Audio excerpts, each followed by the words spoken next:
Have you ever had to get ready for an event that you knew, with bone-deep certainty, was going to be a 3-hour marathon of you being slowly, politely, and lovingly insulted if you have?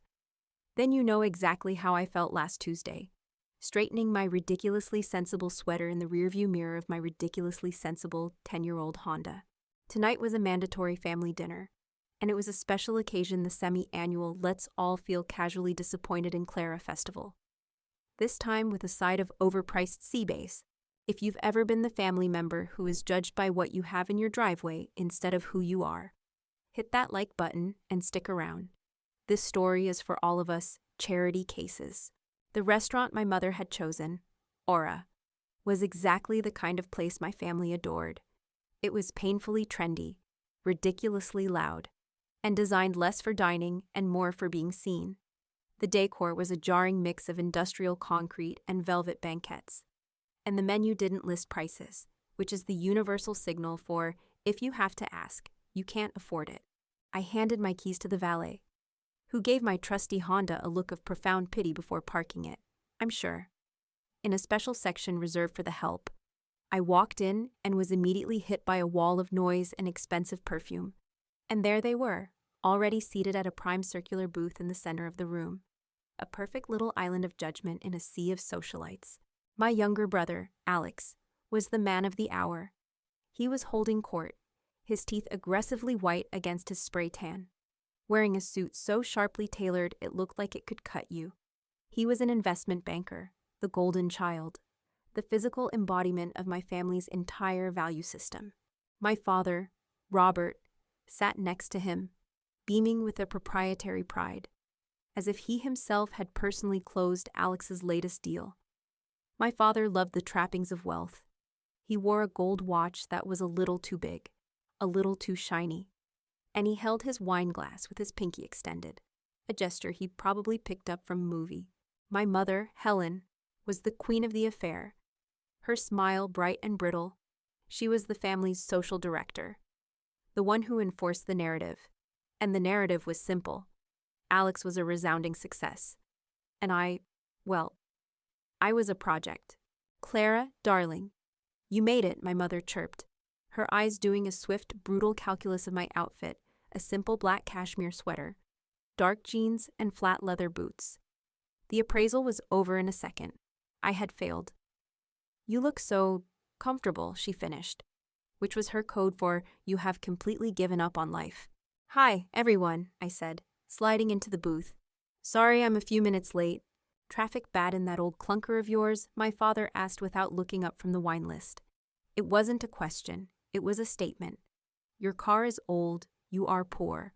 It runs just fine, Dad, I said, forcing a smile. Hey, sis, Alex said, giving me a one-armed hug across the table that smelled of expensive cologne. How's the, writing stuff going, still getting by? I'm doing okay, Alex, I said, getting by, to them. My life was a constant struggle for survival. I was the brave little soldier of the gig economy, scraping together enough pennies to afford my sad little apartment, while he was a titan of industry, the entire reason for this dinner. The reason I had to cancel a meeting and drive an hour into the city was to celebrate Alex's newest acquisition, a company car. A brand new, silver BMW 5 Series. This was, in my family's eyes, tantamount to winning the Nobel Prize. The best part is the trim package, Alex was explaining to his new girlfriend, a woman named Tiffany who looked like she had been assembled in a lab that exclusively manufactures Instagram influencers. It's got the executive seating, the carbon fiber inlays. Dad, you'd love the handling. It's like it's glued to the road. That's my boy, my father said, glowing with pride. Success. You work hard, you get rewarded. That's the way the world works. He said this last part while looking directly at me, just in case I had missed the subtle, sledgehammer-like implication. For the next 20 minutes, I had to endure a detailed breakdown of the car's features, the prestige of the company car program at his bank, and a half-dozen photos Alex had taken of it from various angles. I nodded and smiled and made the appropriate noises, all while feeling my soul slowly leak out of my body. This was my family's definition of a life well lived. Not happiness, not fulfillment, not intellectual curiosity. A German luxury sedan with carbon fiber inlays. Once the car talk had finally exhausted itself, the conversation, as it always did, turned to me and my sad, pathetic, carless existence. "So, Clara," my mother began, her voice taking on the gentle, condescending tone of a kindergarten teacher talking to a particularly slow student. "How are things? Really, are you eating enough? Your father and I were just saying, we're a little worried about you." "I'm fine, Mom. I eat plenty," I said. I had just ghostwritten a keynote address on the future of renewable energy for a tech billionaire that had earned me more than my father's entire annual salary. But in her eyes, I was one missed meal away from scurvy. "It's just that this freelance life seems so precarious," my father chimed in, swirling his Cabernet. "There's no stability, no 401k, no company car." He winked at Alex. "You need a plan. Clara, you're not getting any younger." "My plan is working for me," I said quietly. "But is it, honey?" my mother asked, her face a mask of concern. "That apartment of yours is in such a transitional neighborhood, and you don't have a doorman. I worry about your safety. You should let Tiffany take you shopping sometime," she continued, bulldozing right along. "She has such wonderful taste. A new wardrobe could really boost your confidence. It might help you land a more permanent, stable job." I looked at Tiffany, who was picking at a salad that cost $45. She gave me a tight, pitying smile. The idea of this woman, whose entire personality seemed to be an accessory to my brother's, trying to fix me was so profoundly insulting. I couldn't even form a response. I was a charity case, a project, a problem to be solved. They saw my life, a life I had carefully and deliberately built for myself, a life of quiet, of purpose, of financial independence they couldn't possibly comprehend. And all they could see was a failure. They saw my 10-year-old car, my small rental apartment, my simple clothes, and they extrapolated an entire narrative of struggle and despair. Because in their world, if you weren't loudly, performatively successful, you weren't successful at all. The dinner was, as expected, excruciating after the main course was cleared. My mother did the one thing that always managed to send me over the edge. She reached into her oversized designer handbag and pulled out a beautifully wrapped package of leftovers from the previous night's dinner party. "Here, darling," she said, pushing it across the table to me. She did it every single time. "I made way too much pot roast last night. There's no sense in it going to waste. And I know you probably don't cook proper meals for yourself very often." I stared at the foil-wrapped package. It was such a small thing, and it was, on the surface, a kind gesture. But I knew what it really was. It was a symbol. It was a reminder of my perceived status in the family. I was not the successful son who got a celebratory dinner at a fancy restaurant. I was the poor, struggling daughter who needed to be fed, the one who couldn't afford her own pot roast. I felt the familiar heat of shame and anger rise in my cheeks, but I did what I always did. I swallowed my pride, forced a smile, and took the damn leftovers. "Thanks, Mom," I said, my voice barely a whisper. "That's really thoughtful of you." I placed the package in my handbag, feeling the weight of it, the weight of their pity, the weight of their complete and utter misunderstanding of who I was. I just had to get through dessert. I just had to survive another 30 minutes of their condescending advice and their smug, self-satisfied praise of my brother. Then I could go home, back to my quiet, precarious life, back to my actual, real, and very, very comfortable success. But I had a feeling tonight was going to be different. There was a charge in the air, a finality to their condescension. The pity party was in full swing, and I was the unwilling guest of honor.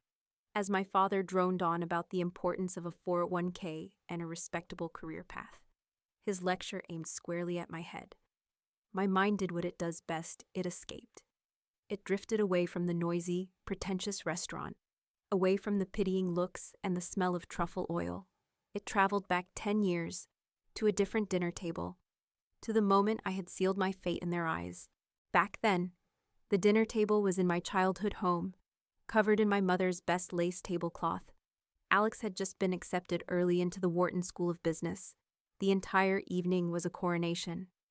My father opened a dusty bottle of champagne he'd been saving and delivered a toast to the future of the family. To Alex, he'd said, his glass held high. A son who understands that hard work, ambition, and a practical mind are the keys to a successful life. He's going to make us proud. Everyone drank. Then, all eyes turned to me, a senior in college with a literature degree and a dreamy, impractical look in my eyes. And now, Clara, my mother had said, her smile a little tight. Have you decided which law school you're going to apply to? Your father thinks Georgetown would be a wonderful fit. I took a deep breath. I'm not applying to law school, Mom. The silence was immediate and heavy. My father put his champagne glass down with a sharp click. What do you mean, you're not applying to law school? That's the plan. That's always been the plan. It was your plan, Dad, I said, my voice shaking slightly. It was never mine. I want to be a writer. You would have thought I had just announced my intention to become a professional clown. My father stared at me, his face a mask of disbelief and profound disappointment. A writer, he scoffed, the word dripping with disdain. Clara, for God's sake, be serious. People like us don't become writers. It's a hobby for bored housewives. There's no money in it. There's no prestige. You'll end up as a 30-year-old barista with a half-finished novel and a mountain of debt. Your brother is going to be a master of the universe, he continued, gesturing at Alex as if he were a prize stallion. And you want to… What play with words? I tried to defend myself, to talk about passion and art and the power of storytelling, but it was useless. They weren't listening. They had a very narrow, very rigid definition of success, and I had just announced my intention to deviate from it completely. In their eyes, I had chosen, deliberately and foolishly, to fail. And for the first couple of years, it looked like they were right. I moved into a tiny shoebox apartment in a less than desirable neighborhood. I worked as a freelance copy editor, earning pennies to fix the grammar on corporate newsletters and instruction manuals. I ate an impressive amount of instant noodles.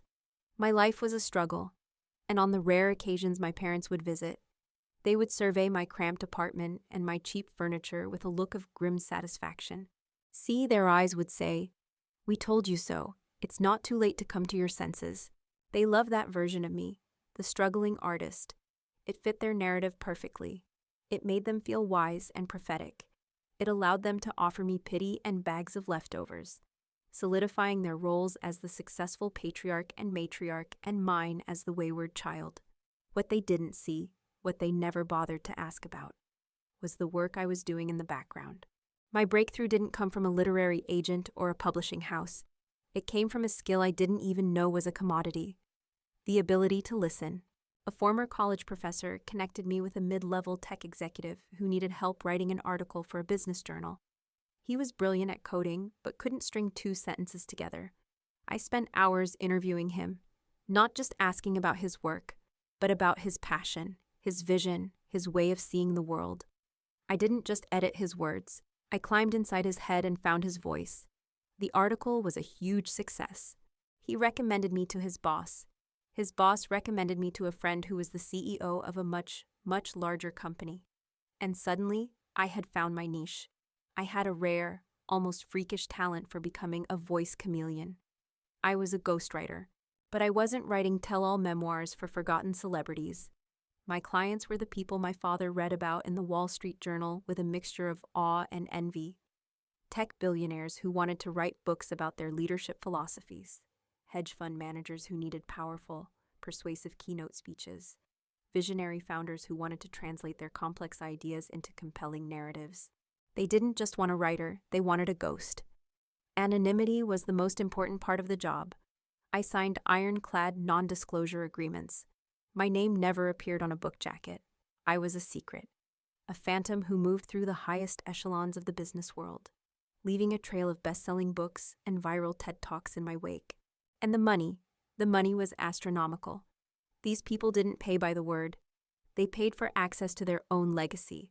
My precarious freelance life, the one my father pitied, was earning me more in a single project than my brother made in a year of his stable banking job. I could have changed my life.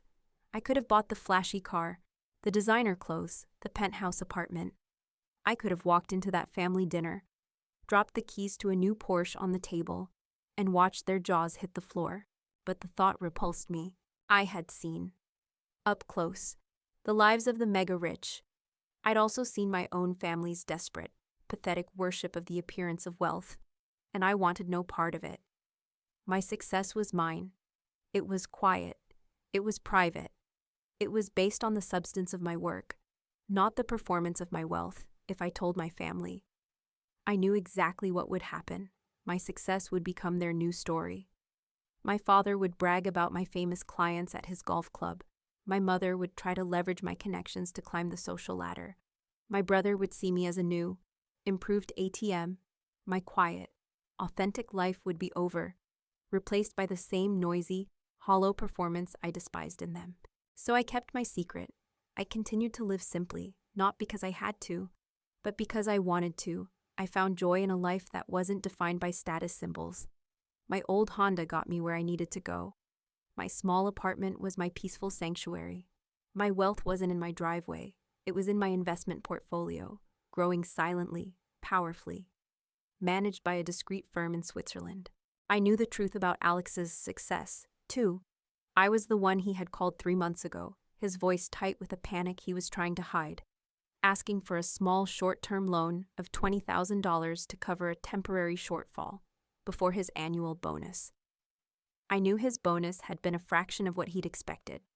I knew his BMW wasn't a reward for his hard work. It was a lease, a liability designed to project an image of success he hadn't actually achieved. I knew his life was a fragile house of cards, built on debt and held together by my parents' willful ignorance. My wealth was a quiet, deep, freshwater lake. His was a flashy, noisy, saltwater fountain, impressive to look at, but ultimately unsustainable and undrinkable. My mind snapped back to the present, to the restaurant. My father was just finishing his sermon. And that, Clara, is why a stable, respectable career is so important, he concluded, pointing his steak knife at me for emphasis. It's for your own good. We just want you to be secure. We want you to be happy. I looked at him, this man who was lecturing me on financial security, this man whose entire net worth was probably a rounding error in my portfolio, and for the first time that night, a genuine, tiny smile touched my lips. It wasn't a happy smile. It was a smile of pure, unadulterated irony. The smile seemed to unnerve him. His own grin faltered. "What's so funny?" "Nothing, Dad," I said, my voice still quiet. "You're absolutely right. Security is very important." I picked up my wine glass. The pity party was still in full swing. The guest of honor had just been thoroughly lectured on her own failure, but now, the guest of honor had a secret, and the weight of that secret, the quiet, immense power of it, was starting to feel less like a burden and more like a loaded gun. And my finger was starting to get itchy on the trigger. My small, ironic smile seemed to have broken the script. For a moment, my family just stared at me, a flicker of uncertainty in their eyes. It was an unfamiliar expression on them, and it didn't last long. My father, a man who abhorred a conversational vacuum, quickly sought to re-establish the natural order of things. He did this by turning his full, beaming attention to my brother. "So, Alex," he said, his voice a little too loud, projecting for the benefit of the nearby tables. "Tell us about this deal you were working on, the big one. Don't be modest." Alex, who had never been modest a day in his life, preened. He leaned forward, placing his elbows on the table, a gesture of a man about to impart great wisdom. "Well," he began, "it's complex. A leveraged buyout of a mid-cap biotech firm. We've been working on it for months. 7-figure deal. My bonus from this one alone should be enough for a down payment on a place in the Hamptons." Tiffany, his girlfriend, let out a little squeal of delight. "Oh, Lex, the Hamptons. Can we get a place with a pool?" "Naturally," Alex said, with a magnanimous wave of his hand. "What's the point of the Hamptons without a pool?" My mother was practically glowing, her face a mask of pure, vicarious success. "Oh, that's wonderful. Dear, a house in the Hamptons. We'll have to have a housewarming party, of course." As they chattered excitedly about guest lists and beach clubs, I took a slow sip of wine. A down payment, from his bonus, I happened to know. from the panicked phone call a few months prior, that his bonus from last year had been almost entirely wiped out, paying off the credit card debt he'd accumulated trying to keep up with his colleagues. He wasn't buying a house in the Hamptons. He was buying a fantasy, and he was selling it to our parents, the most eager customers a charlatan could ask for. Having successfully established his own magnificent success, my father then turned the conversation, as if on a swivel, back to me.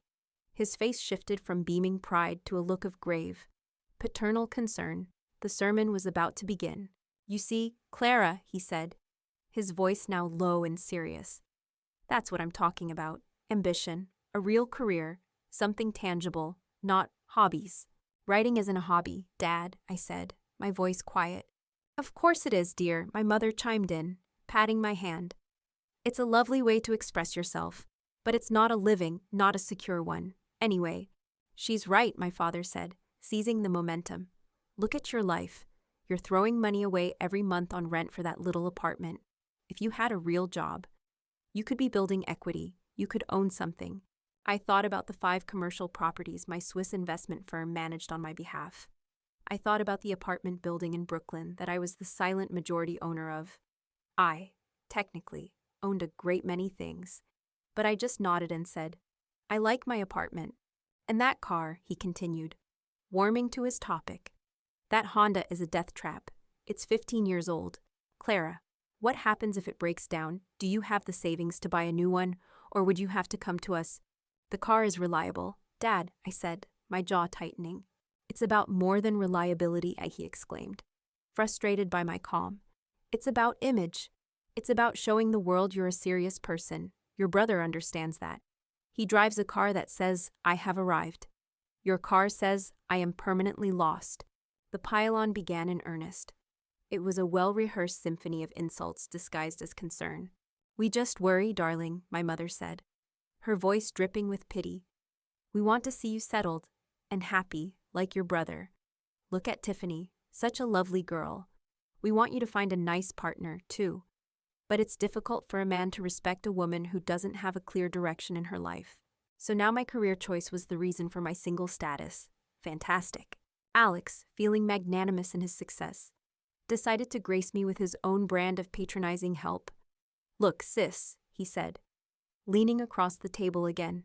"Seriously, if you're struggling, I can float you a few thousand, just to get you on your feet. Maybe pay for a course in, I don't know, digital marketing or something, a real skill, no big deal.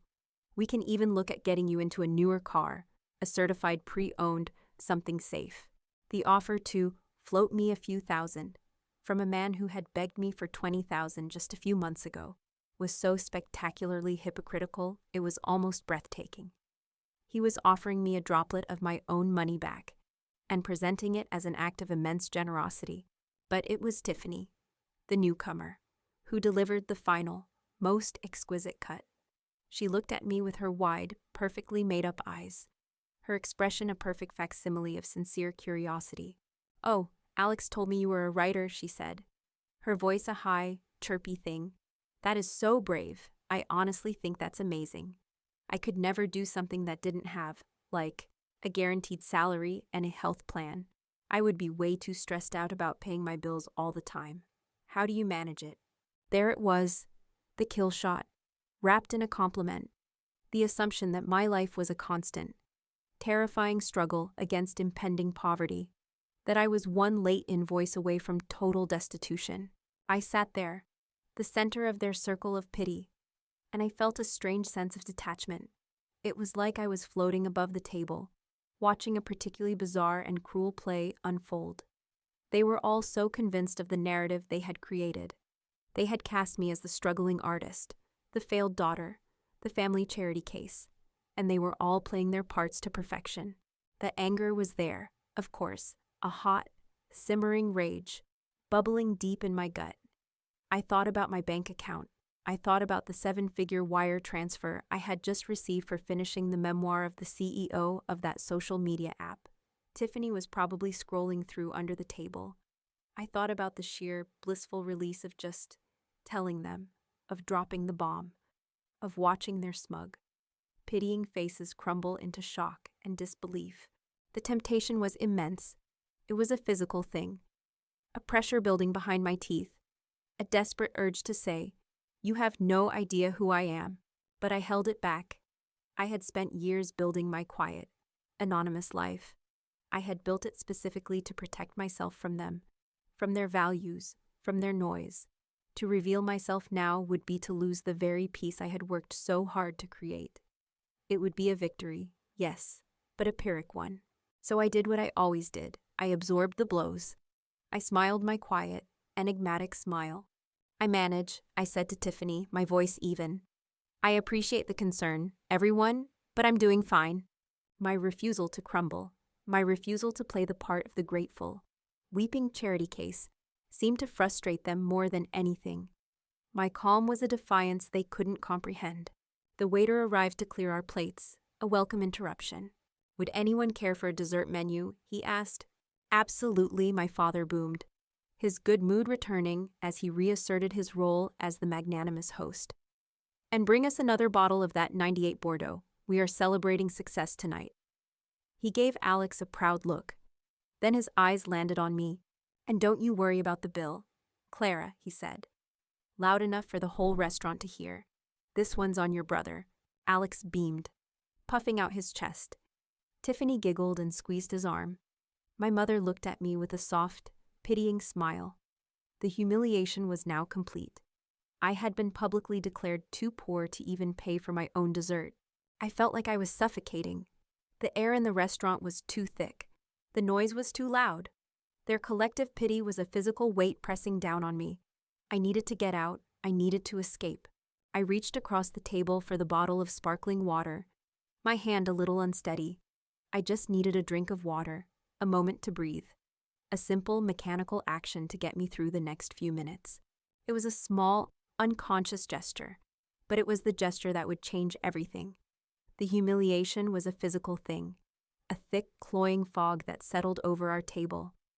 My brother was beaming, my father was triumphant, and I was the designated failure. Clutching a doggy bag of my own mother's pity, I felt my entire body tense up, my shoulders hunching forward in a subconscious, defensive crouch. I just needed to survive dessert. I needed to get through the next 20 minutes. And then I could retreat to my quiet apartment, to my real life, and lick my wounds in peace. I reached for the large glass bottle of sparkling water in the center of the table.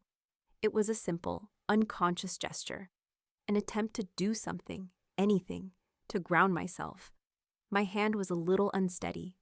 The table was wide, and I had to lean forward, extending my arm to its full length to grasp the cool, heavy glass, as I did, the sleeve of my simple cashmere sweater, a garment chosen for its comfortable anonymity, slid back a few inches up my forearm. It was nothing, a trick of movement, but under the restaurant's carefully designed spotlights, which were meant to make the food and the patrons look their best. The motion created a flash of light, a brief, brilliant glint of polished white metal and sapphire crystal. I didn't notice it, but my father did.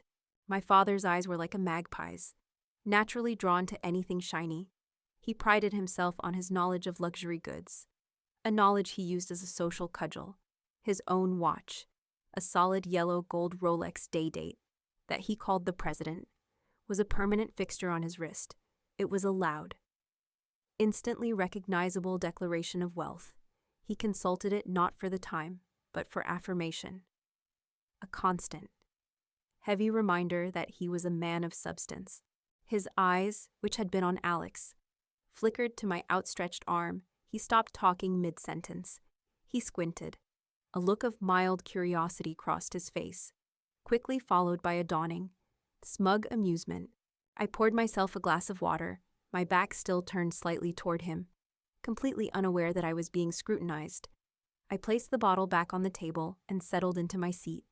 It was only then that I saw his expression. He was looking at my wrist with a wide, condescending smirk. "Well, well, Clara," he said, his voice dripping with a false, syrupy bonhomie. "Look at you, moving up in the world.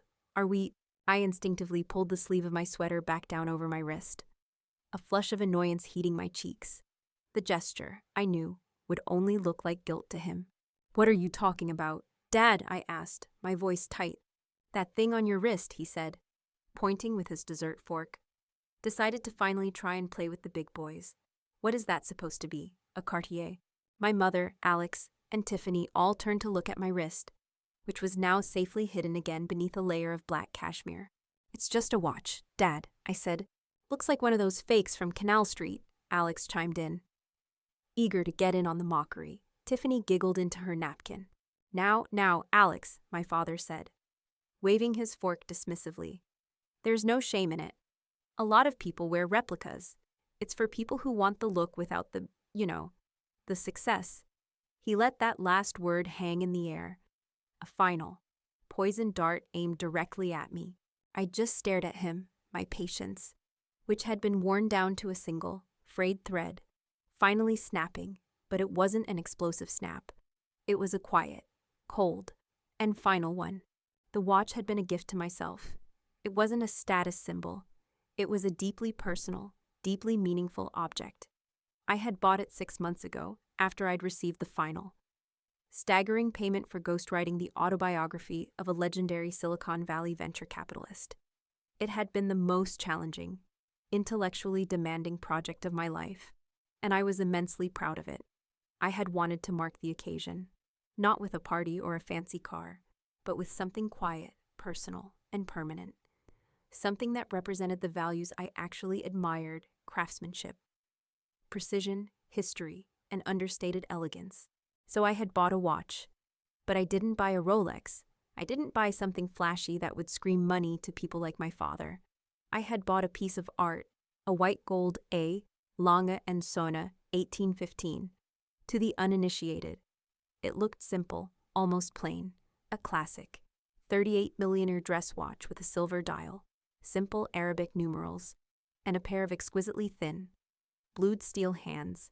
It was attached to a simple, dark blue alligator strap. It didn't shout, it whispered. But to people who knew to the tiny, insular world of true horology enthusiasts, it was a holy grail, a testament to a level of hand finishing and mechanical artistry that made most mainstream luxury brands look like mass-produced toys. It was a piece that signaled not just wealth, but a deep, sophisticated knowledge and appreciation. It was the antithesis of my father's gaudy, golden Rolex. It was a watch for people who had nothing to prove. And this man, my father, was calling it a cheap knockoff from Canal Street. He was taking this intensely personal symbol of my secret, hard-won success, and he was turning it into another tool to humiliate me. I could have just let it go. I could have let them have their laugh, let them believe what they wanted to believe. It would have been easier. It would have been safer. It was what I had always done. But as I looked at his smug, ignorant face, I felt a profound shift inside me. I was tired. I was tired of being their punching bag. I was tired of swallowing their insults. I was tired of protecting their fragile egos from the truth. And most of all, I was tired of hiding. A strange, liberating calm settled over me. The fear of their judgment, the fear of the drama that the truth would unleash. It just evaporated. My father, seeing my silence and my protective gesture over my wrist as a confirmation of his suspicions, pressed his advantage. He leaned forward, his face alight with cruel glee. No, don't be shy, he said, his voice oozing with false charm. Let your old man have a look. I know a thing or two about watches. I can tell you if you got a good deal on your little knockoff. He held his hand out over the table, his palm upturned. It was not a request. It was a demand. A public summons. He was ordering me to present my pathetic little fake for his expert mockery. The whole table was watching, waiting. Alex and Tiffany were smirking, anticipating the final. Hilarious humiliation of the struggling artist. My mother just looked nervous, wringing her hands, her only concern that this might cause a scene. I looked at his outstretched hand, the hand that had never once lifted a finger to help me, only to condescend. And I made a choice. The pity party was officially over, and I was about to set off a firework, slowly, deliberately. I unclasped the watch from my wrist. The alligator strap was soft and familiar against my skin. I held it in my palm for a moment, feeling its cool, dense weight. Then, I leaned forward and gently, carefully placed it into my father's waiting hand. "You're right, Dad," I said, my voice as calm and smooth as the polished surface of the watch. "You should take a look. Tell me what you think." I settled back into my seat, picked up my wine glass, and took a sip, my eyes never leaving his face. The game was on. My father took the watch from me with the dismissive air of a pawnbroker examining a piece of cheap costume jewelry. He was performing, playing to his audience of 3, ready to deliver the final, crushing monologue in his play about my failure. "All right, let's see what we have here," he said, a broad, condescending smile on his face. He dangled it by the strap for a moment. "Heavy for a fake," he chuckled, the first flicker of confusion already in his eyes. He'd been expecting something light and tinny. This had a dense, significant heft, solid platinum, not plated steel, but his brain, so thoroughly convinced of its own narrative, dismissed the data. Alex and Tiffany were snickering, waiting for the punchline. My mother looked on with a pained, anxious expression, her only wish for this all to be over. I just sat there, my expression serene, and took a deliberate sip of my wine. My father brought the watch closer to his face, holding it under the direct light of the small lamp on our table. "Now, the first thing you look for in a knockoff is the dial," he began, lecturing as much to Tiffany as to me. "The printing is usually sloppy. The logos are a bit off-center. The spacing is wrong." He squinted, his smug smile beginning to falter at the edges.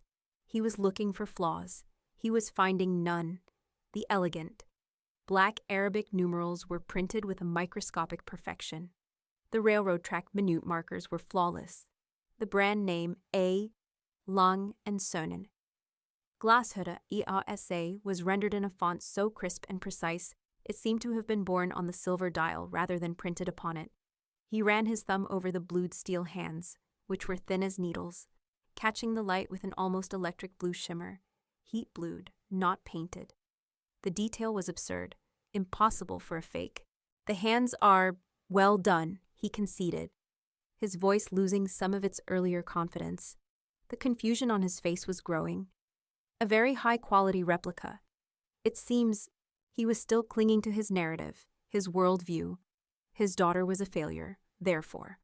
The watch had to be a fake. Any evidence to the contrary was simply proof that it was a very good fake. "What is it, Dad?" Alex asked, his own smirk beginning to fade as he sensed the shift in his father's tone. "Is it a good one?" "It's meticulous," my father mumbled. More to himself than to anyone else, he was turning it over and over in his hands. He ran a finger over the crown, feeling the smooth, precise action of the winding stem. He tested the buckle on the alligator strap, feeling the solid, satisfying click of the platinum pin. Every single detail was screaming a truth his brain was refusing to accept. And then he did what any self-proclaimed watch aficionado would do. He flipped it over. I knew, in that moment, that the game was over. He was expecting to see a solid, brushed steel caseback, or perhaps a cheap exhibition window showing a generic, undecorated rotor. What he saw instead made him gasp, a small, sharp, involuntary intake of breath, through the perfectly clear sapphire crystal on the back of the watch. A world of impossible. Microscopic beauty was revealed. It was not a watch movement. It was a miniature city of mechanical art, glowing with a warm, silvery light. The famous 3/4 plate, made of untreated German silver, was decorated with exquisite Glashütte ribbing. Every screw was a perfect, iridescent blue, polished and heated by hand. Every jewel was set in a gleaming, polished gold chatin. And there, the beating heart of the watch, was the balance cock, a tiny piece of metal hand-engraved with an intricate, swirling floral pattern that was unique to the master artisan who had crafted it. It was a signature, an artist's mark, a fingerprint of authenticity so absolute, so undeniable, that it could not be faked. My father's face, which had been a canvas of smug condescension, now cycled through a series of emotions with the speed of a shutter opening and closing. First, stunned disbelief. His eyes widened, his jaw went slack. He looked from the watch back to my face, then back to the watch, as if his brain was trying to reconcile two completely incompatible sets of data. It was the face of a man whose computer has just crashed spectacularly. Second, dawning, sickening horror. He was not looking at a replica. He knew, with the kind of gut-wrenching certainty that makes the floor drop out from under you, that he was holding a genuine A, Lange and Söhne. He knew the history, he knew the craftsmanship, and he knew, roughly, the price. The implications of this truth began to ripple across his face. If the watch was real, what else was real? How could she, his broke, struggling, failed artist daughter, possibly possess an object like this? His entire understanding of me, of our family, of the very laws of his financial universe, was disintegrating in his hands. And third, a wave of profound, scalding humiliation. He, Robert, the expert, the aficionado, the man of substance, he had just publicly, loudly, and with great ceremony, made a complete and utter fool of himself. He had mocked a masterpiece. He had condescended to its owner. He had exposed his own ignorance in the most spectacular way possible, all while trying to impress his son and his son's girlfriend. The silence at the table was now absolute. Alex and Tiffany had stopped smirking. They were watching the color drain from my father's face, their expressions morphing into pure confusion. My mother just stared, her hand pressed to her chest, sensing a disaster she did not yet understand. "Robert, dear, what is it?" she finally whispered. "You've gone all pale. Is something wrong with the watch?" My father didn't seem to hear her. He was still staring at the intricate, hand-engraved balance cock, the tiny, beating heart of the watch. He looked like a man who had just seen a ghost. "Dad," Alex prompted, his voice laced with confusion. "What's the big deal? So it's a good fake." "You were right." My father slowly lifted his head. He did not look at his son. He did not look at his wife. He looked at me, and the look in his eyes was one I had never seen before. The condescension was gone. The pity was gone. The smug superiority was gone. All that was left was a raw, naked, and terrified awe. He spoke, his voice a choked, strangled whisper, all the air and bravado gone from his lungs. "It's not a fake, Alex." "What?" Alex said, leaning forward. "What is it, then?" My father swallowed hard. He placed the watch back on the table with a reverence and care that was almost comical, as if he were afraid it might shatter. He handled it not like a piece of my property, but like a holy relic he had just desecrated. "It's a Lange," he said, his voice barely audible. "In 1815, from Glashütte." The name meant nothing to Alex or Tiffany. "A what?" Alex asked, annoyed. "Is that good or something?" My father finally tore his gaze away from me and looked at his golden child, his successful son, and in that moment, all the pride he had felt for him, all the celebration of the new BMW, it all just turned to ash. "No, Alex," my father said, his voice trembling slightly. "It's not good." He paused, then delivered the final, devastating line. "It's perfect. This watch is worth more than your new car." He looked back at me, the full catastrophic weight of the truth finally crashing down on him. Probably twice as much. And the world, or at least the world as my family knew it, stopped turning. My father's words fell into the center of the table and shattered the smug, festive atmosphere into a million pieces. The silence that followed was unlike any I had ever experienced. It wasn't an awkward pause in conversation. It was a vacuum, a void where all sound, all air, all certainty had been sucked away. The distant chatter of the restaurant, the clinking of glasses, the soft music, it all faded into a dull, meaningless hum. The only reality was the stunned, frozen tableau at our booth. Alex was the first to speak, his voice a choked, incredulous squeak. "What, Dad? What are you talking about more than my car? No way. That's impossible." He looked at me, his eyes wide with a desperate need for the old narrative to be true. "She's a writer. She probably bought it on some crazy payment plan. She's going to be in debt for the rest of her life." He was trying to salvage his own status, trying to repaint my perceived extravagance as another form of failure. My father didn't even look at him.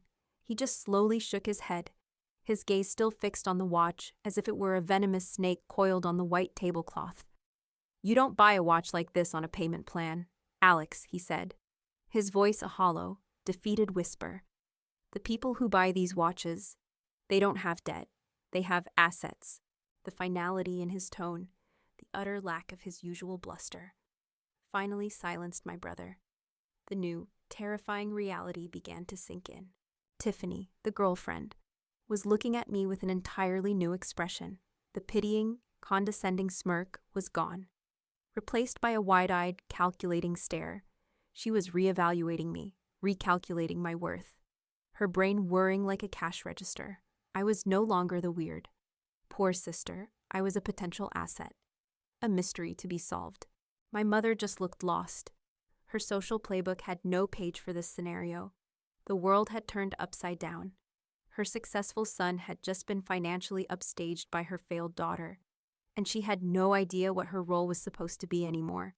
She just kept looking back and forth between my father's ashen face and my calm one, her mouth slightly agape. I let them sit in that silence for a long moment. I let them squirm in the wreckage of the world they had built, a world with a strict hierarchy where they were on top and I was at the bottom. I had not said a word, and yet I had won. The truth had done all the work for me. Then slowly, deliberately, I reached across the table. My hand was perfectly steady. I gently picked up my watch. My father flinched slightly as my fingers brushed his, as if I might burn him. I held it in my palm for a second. Then, with a quiet, satisfying click, I fastened the platinum clasp back around my own wrist. The gesture was not a boast. It was a reclamation. I was taking back my time. I was taking back my story. I looked at my father, whose eyes were still wide with a mixture of terror and awe. "The sermon is over, Dad," I said, my voice not angry, not triumphant, but calm and clear and final. "The pity party is done." I then turned my gaze to include my mother and my brother. "From this day forward, none of you will ever speak to me about my finances, my career, my car, my apartment, or my life choices again. That topic of conversation is now permanently closed. This is not a negotiation. It is a fact. Do you understand?" No one answered. They just stared at me as if I were a stranger speaking a foreign language. But I knew they understood. The power dynamic had not just shifted. It had been completely and irrevocably inverted. I was no longer the child seeking their approval. I was the adult in the room, setting the terms. I reached into my handbag, but I didn't take out the foil-wrapped package of leftover pot roast. I took out my wallet. I pulled out 3 crisp $100 bills and placed them on the table. "This should be more than enough to cover my meal and the entertainment," I said, my voice still even. The small, cutting remark was for me, a final, quiet acknowledgement of the absurdity of the evening. I stood up. I looked down at them one last time. They looked so small, so trapped in their velvet booth. My father, a man whose identity was built on a foundation of shiny objects, had just been confronted by an object he couldn't comprehend. My brother, whose worth was tied to his latest bonus and his company car, had just been rendered insignificant. My mother, whose entire life was a performance for others, had just had her show spectacularly ruined. And for the first time, I didn't feel anger or resentment. I just felt a profound and liberating pity for them. They were trapped in a cage of their own making, a cage of brands and status and keeping up with the Joneses. And I, the one they had pitied, was the only one who was actually free. "Thank you for dinner," I said. The words polite but utterly meaningless. And then I turned and walked away. I didn't rush. I walked through that loud, crowded restaurant with my head held high. I could feel their eyes on my back. But for the first time, I didn't care. I was no longer their charity case. I was no longer the family project. I was just a woman leaving a dinner that had gone on for far too long.